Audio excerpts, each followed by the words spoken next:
James has one rule he is proud of, not his entry criteria, not his risk management, not his journaling habit, which he has kept for 11 months without missing a day. The rule he is most proud of is simpler than all of those. He does not move his stop loss, ever. Once the stop is placed, it does not move, not to break even, not to give it more room, not for any reason. The stop is the stop. That is the rule. He built it the hard way. 8 months ago, he moved a stop on a gold trade, just 40 pips, just once, just because the setup still looked valid, and watched it go another 200 against him. He sat there for 4 hours, holding a position he should have been out of, watching his account drain while telling himself the market would come back. It did not come back.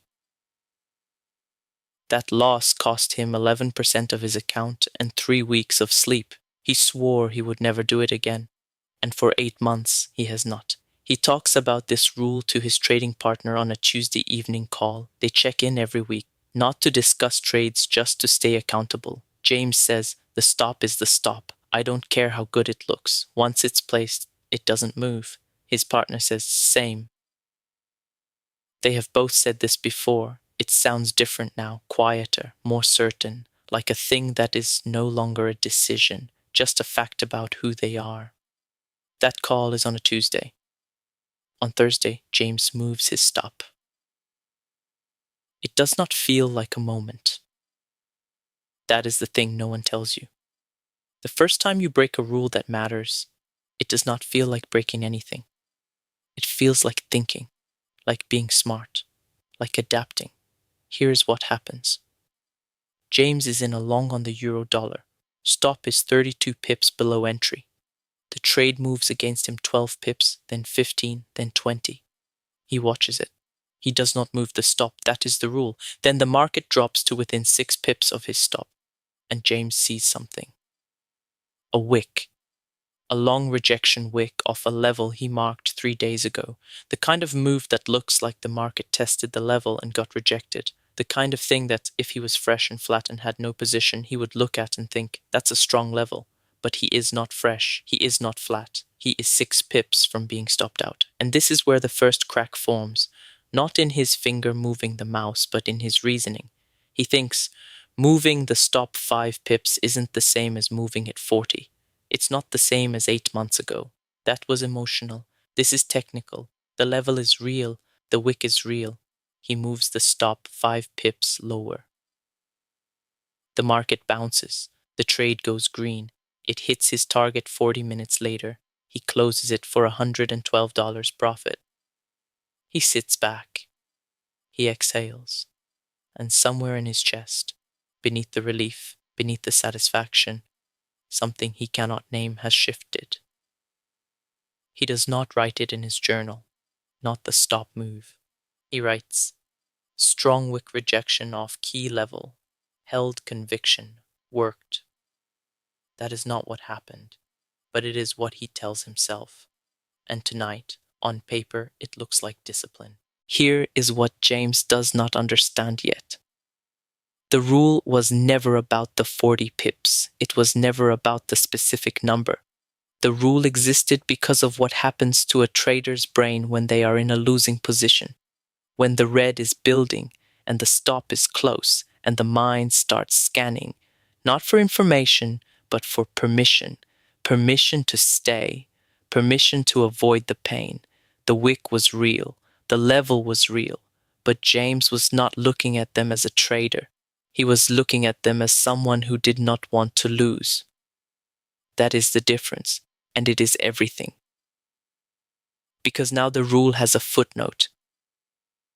Not a written one, not a conscious one, but somewhere in the part of his brain that makes decisions faster than he can think, the rule has changed from the stop does not move to the stop does not move unless there is a good reason, and there will always be a good reason. The mind is very good at finding them. 2 weeks later, he moves his stop again, this time 12 pips. The trade does not work. He takes a loss twice the size he planned for. He is annoyed but not alarmed. One bad trade. These things happen. He does not connect it to the Thursday 2 weeks ago. Why would he? That trade worked. This is the part that nobody sees. Not James, not his trading partner, not anyone looking at his equity curve, which is still roughly flat, not blown up, not crashing, just drifting, a little choppier than before, a little less consistent, the kind of chart that looks like a rough patch. It is not a rough patch. What has happened is structural. The rule, the actual rule, the one that lived in his nervous system and fired automatically when his hand moved toward the stop.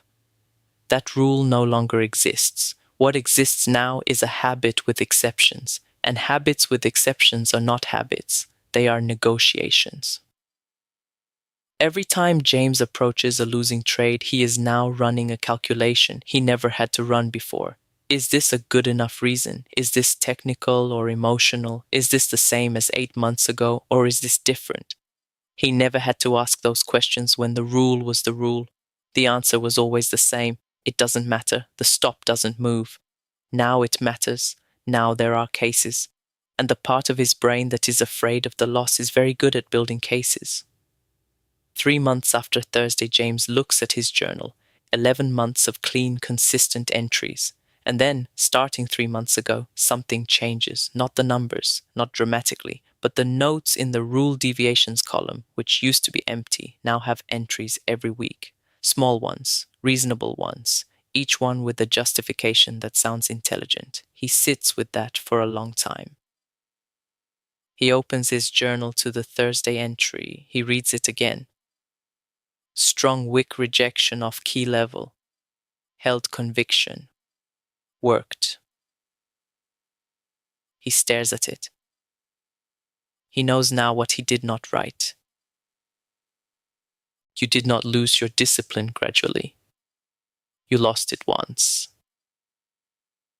Everything after that was consequence. Here is why. When you build a rule through repetition, through 100 trades, through months of saying no when the temptation is there, you are not just building a habit. You are building a signal. A clear, fast, automatic signal that fires before the emotional part of your brain can interfere. The stop doesn't move. That signal fires in milliseconds. You don't deliberate. You don't calculate. The stop doesn't move.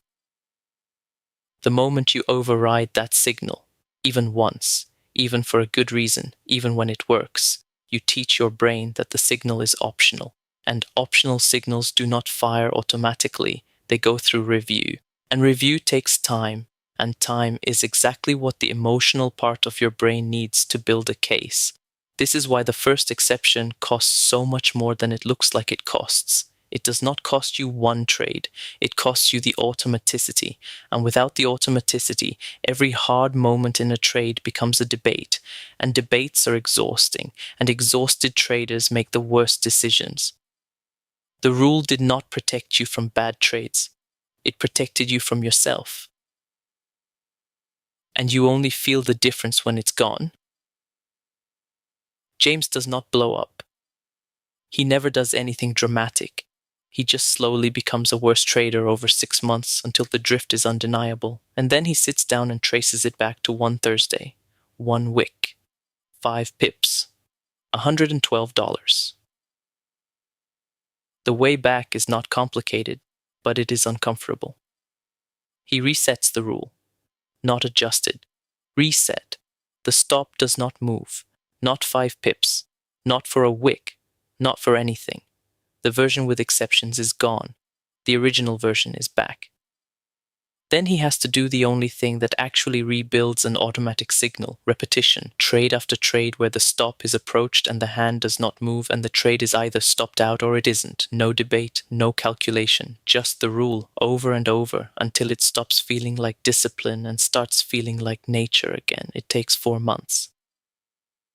The first few weeks are the hardest, not because the trades are difficult, because he keeps noticing the exceptions he used to make and feeling the pull of them, the wick that looks real, the level that is genuinely strong, the voice that says this is different. He lets the stop get hit every time.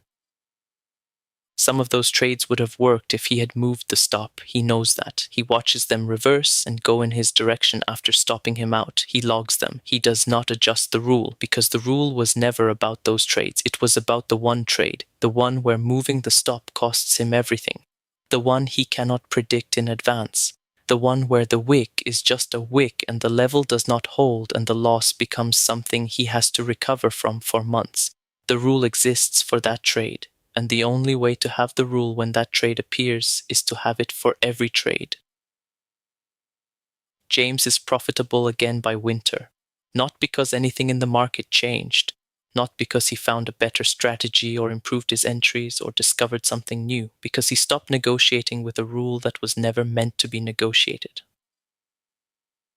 The stop is the stop. That is all it ever needed to be.